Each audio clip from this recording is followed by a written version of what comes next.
तो Iran America युद्ध के 35वें दिन संघर्ष ने अब नया और खतरनाक मोड़ ले लिया है। नमस्कार, मैं हूं नीलू और आज बड़ी बड़ी खबरें हम आपको बताएंगे जो युद्ध के मैदान से आ रही है। ईरान ने दावा कर दिया है कि उसने अमेरिका का अत्याधुनिक F-15E strike eagle fighter jet मार गिराया है और उसका पायलट जिंदा ईरानी सेना के कब्जे में है। हालांकि इस दावे के साथ ही ईरान ने कथित मलबे की तस्वीरें और वीडियो भी जारी किए हैं, जिससे वॉशिंगटन की चिंता और ज्यादा बढ़ गई है।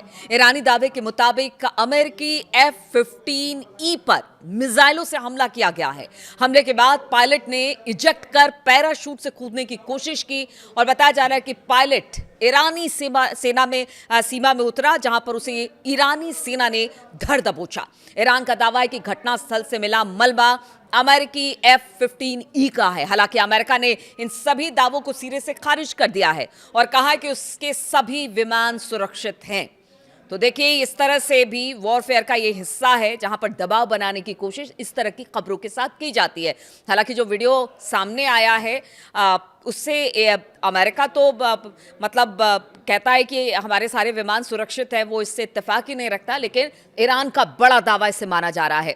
भले अमेरिका मना करे, लेकिन अमेरिका की बेचैनी बढ़ी हुई है इस वक्त और यही वजह है कि उसने ब्लैक हॉक और हरकुलस तैनात किया है। पायलट की संभावित गिरफ्तारी की खबर के बाद अमेरिका ने Black Hawk helicopter C-130 Hercules aircraft को बड़े पैमाने पर सर्च एंड रेस्क्यू मिशन पर उतार दिया है। अगर उतारा है तो उसे भी लग रहा है कि कहीं ऐसा तो नहीं कि उसके पायलट को ईरान ने पकड़ लिया। अगर ऐसा होता है तो आप समझिए कि युद्ध एक अलग ही दिशा में आगे बढ़ेगा। आसमान में भारी सैन्य गतिविधि देखी गई है, लेकिन ईरान का कहना है कि अमेरिकी मिशन को ईरानी एयर डिफेंस ने पीछे हटने पर मजबूर कर दिया है।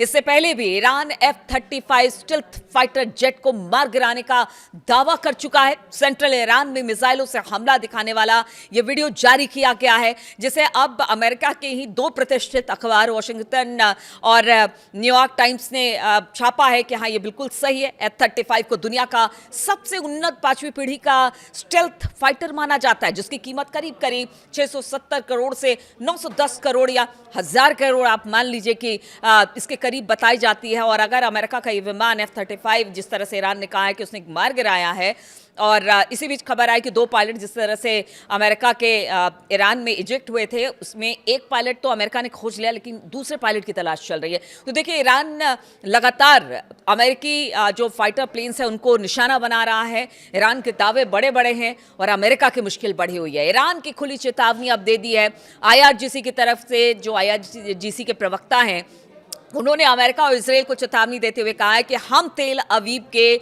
बेरशेबा तक और पूरे मिडिल ईस्ट में अमेरिकी ठिकानों पर हमले जारी रखेंगे। क्योंकि देखिए, जिस तरह से ट्रंप का बयान अभी 2 दिन पहले आया, नेशन को उन्होंने संबोधित किया था, और उसके बाद से हम देख रहे हैं कि लगातार ईरान बहुत ज़्यादा अटैकिंग मूड पर इस वक्त दिखाई दे रहा है।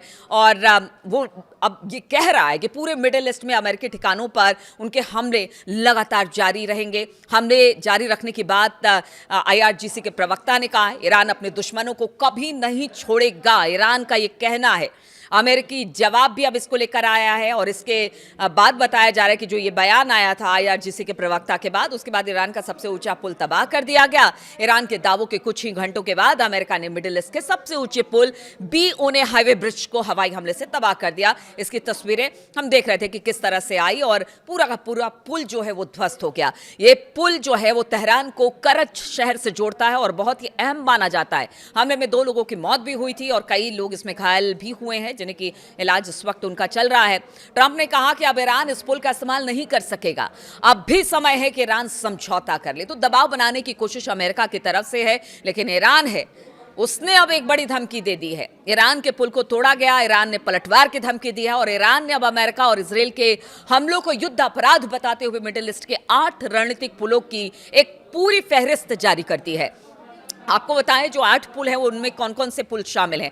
कुवैत का शेख जावेर अल अहमद सी ब्रिज, UAE की बात की जाए शेख जायद ब्रिज, अल मक्ता ब्रिज, सऊदी बहरीन की बात की जाए तो किंग फहद काजवे, जॉर्डन का किंग हुसैन और अब्दुल ब्रिज। ईरान ने चेतावनी दी है इन सब को अब वो टारगेट करेगा। आप समझिए कि सभी के सभी जितने पुल को की लिस्ट ईरान ने दी है वो काफी ज्यादा महत्वपूर्ण मानी जा रही है। यानी अब इंफ्रास्ट्रक्चर पर वार करना शुरू कर दिया गया है दोनों तरफ से। ईरान ने चेतावनी दी है कि बिजली प्लांट या टेलीकॉम नेटवर्क पर हमला हुआ तो जवाब और विनाशकारी होगा। इसलिए कहा जा रहा है कि अब युद्ध कहां जा रहा है, यानी कि अब अमेरिका, इजराइल और ईरान जंग सैन्य ठिकानों को निशाना बनाने से इतर अब पूरी तरह से मूलभूत सुविधाओं को तबाह करने की तरफ मुड़ चुका है। बीते 24 घंटे में दोनों पक्षों ने पुल, रिफाइनरी, एनर्जी इंफ्रास्ट्रक्चर पर हमले किए हैं और ये दुनिया के लिए बहुत बुरी खबर साबित हो रही है। कुवैत, कतर और सऊदी अरब की बात की जाए तो यहां पर ऑयल गैस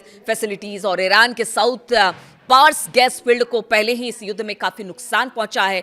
कतर के ऊर्जा मंत्री शेरिडा अलकाबी ने पिछले महीने कहा था कि उनके देश की निर्यात क्षमता 17% तक कम हो सकती है। अभी देशों के पास अपना स्ट्रेटेजिक रिजर्व है और इंटरनेशनल एनर्जी एजेंसी की अपील पर सदस्य देशों ने भी ऑयल रिजर्व जो है उसे रिलीज करने पर हामी भर दी है और भारत भी इससे अछूता नहीं है। भारत ने तेल मार्केटिंग कंपनियों को क्रूड ऑयल के बढ़ते दामों के दबाव से बचाने के लिए बीते दिनों एक्साइज ड्यूटी के कटौती की, लेकिन अगर हमले इसी तरह से जारी रहते हैं तो सारे इमरजेंसी इंतजाम भी नाकाफी साबित रहेंगे और सारा का सारा कहते हैं ना कि आप जो एक व्यवस्था आपने बना रखी है वो सब धराशायी हो जाएगा। इस बीच क्रूड ऑयल के $200 प्रति बैरल तक जाने का अनुमान लगाया जा रहा है, जिस तरह से अब अमेरिका और ईरान के बीच में युद्ध तेज हो गया है। खाड़ी देशों की अर्थव्यवस्था की बात की जाए, तेल से जुड़ी है और उस तेल से कई देशों की अर्थव्यवस्थाएं जुड़ती हैं। इसमें गड़बड़ी से मंदी और महंगाई की दोहरी मार पड़ेगी, जिसका असर अब पूरी दुनिया पर दिखने लगा। इधर हॉर्मुज को खुलवाने के लिए